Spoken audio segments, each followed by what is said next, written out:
Sister, if you could please tell me what your message will be today with your speech. It's about awakening inner power.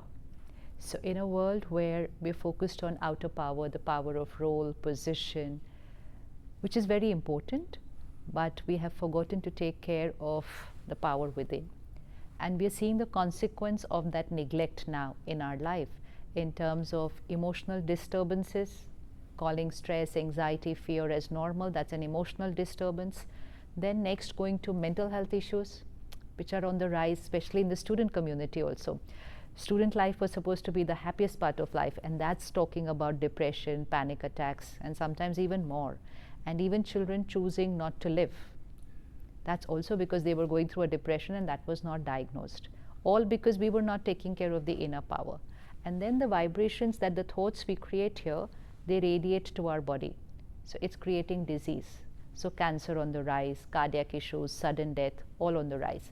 And most important, relationships. If I'm not taking care of my mind, then my ability to adjust, to tolerate, to forgive, to let go, to accept, it just dips. And so simple things are becoming big issues. So relationships. And fifth, most important, environment. All our thoughts and emotions are radiating into the environment. So they are influencing the air, the water, the plants, the animal kingdom.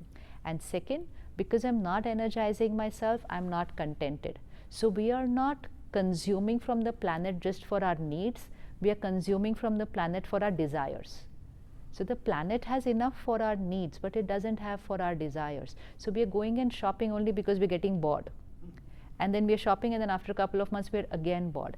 And everything is consuming from the planet. So for all the factors, emotional health, mental health, physical health, social health, professional health, and environmental health, we need to start taking care here, because the law is thoughts create our world. So if we take care of our thoughts, we'll be able to take charge of the world. And I know meditation is an important part of that. Yeah, meditation is like an exercise. It's like we take our time to exercise for the body. So there are two things which are very important to strengthen this. One, nutrition for the mind is content, information, content. You're in media. So you know the impact of content on the human mind. So if we just go back to the era where we didn't have the first TV, the first phone and internet, the world was a very different place. So the world has changed in the last 30 years, and content is one of the main reasons.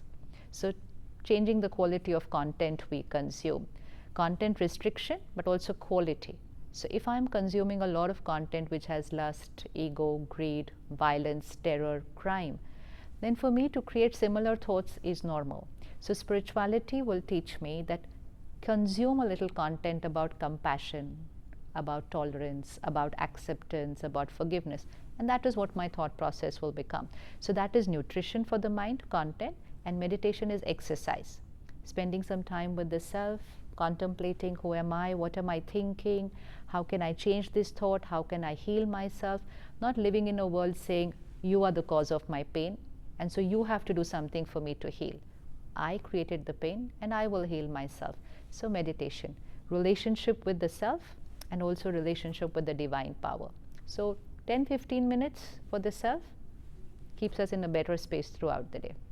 And I'm told you have some strong thoughts about the political process and what we're encountering here in the States with the election season coming up.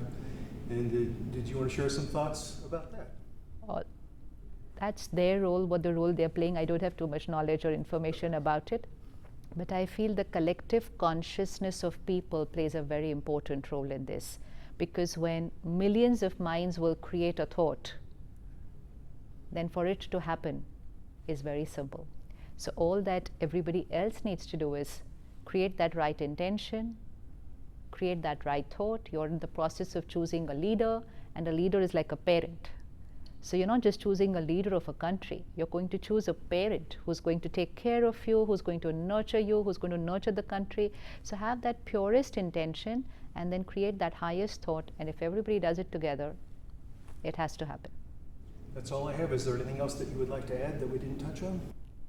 Nothing. Stop blaming the world for how you are feeling and take personal responsibility that we're all powerful souls and we can sail through a crisis with calm and dignity. But if we don't take care of that power, then we can create panic in the slightest situation, which is not our way. Thank you very much. Thank you.